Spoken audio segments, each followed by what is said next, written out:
When I was about 15, I started to experience some changes in my life, and I started having trouble falling asleep at night, and it got to the point where I'd be up to about 6 in the morning every night, and I go stretches of 3 or 4 complete days without a single second of sleep. And we tried many different solutions. We tried a lot of natural solutions like dieting or exercise.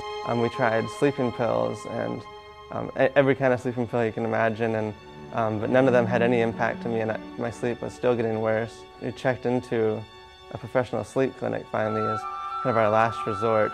They checked everything out, and they came back and just said that we don't know what's wrong with you, and we can't fix you. There's nothing we can do to help you. I remember one particular night, it was 3:15 in the morning. I was just really kind of at the end of my rope with it, and I just couldn't cope with it anymore. And I already knew it was going to be an all-nighter.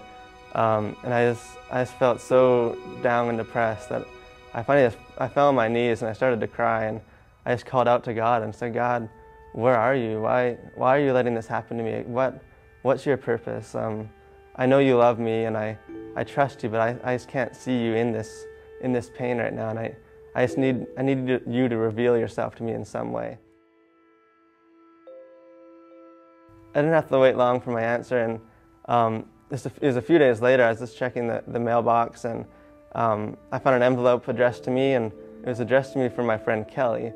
And Kelly's house was just a stone's throw away from the mailbox, and I was just completely blown away, and I got shivers down my spine. And the letter basically runs through my entire prayer I'd prayed to God in the same order that I had prayed it. She had awoken in the night and just had this burden for me and just couldn't get me off her mind. I asked her what day this was, when this happened, and I found out that it was on the very same day that I had cried out to God. And as I got just a shiver down my spine, I just asked her, "Well, do you remember what time that you wrote that letter?" And she said, "Yeah, I remember looking at my clock and seeing that it was 3:15 in the morning." And in that moment, God really used Kelly just to speak to me and just to tell me through her that there was a larger purpose that maybe we couldn't see yet. God revealed the whole purpose of this insomnia to me one summer while at youth camp. And while we were sitting in the group, and I was just sharing why, asking them just to continue to pray for me and my insomnia, a girl raised her hand and said that she was suicidal, and that if it wasn't for me being awake at 3:30 in the morning to answer an instant message and just share Christ with her and just share the love of Jesus, that she knew without a shadow of a doubt that she would be dead today. Right after that, a boy put up his hand and said that he needed to share as well, and that he too was suicidal and having the worst year of his life, and that while he was sitting in his room with ice bags strapped to his wrists, just waiting for them to go numb enough to commit suicide. Hey, how's it going, man? Why are you up so late? Phoned me because he just felt he needed to tell at least one person the reason why he was going to end his life. And through that call at 4 in the morning, as I shared this Christ with him and shared the love of Christ, he said he knew without a doubt that if I had not answered the phone call that night, that he would be dead.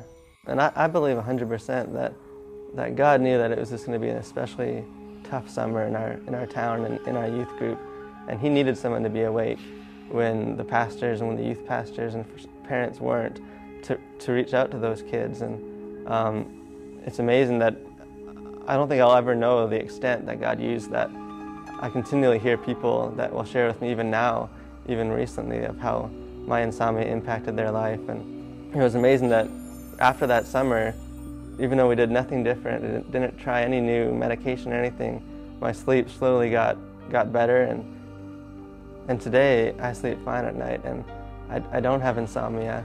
But I thank God that he allowed me to have insomnia and to use me through my hard times to reach out to those people.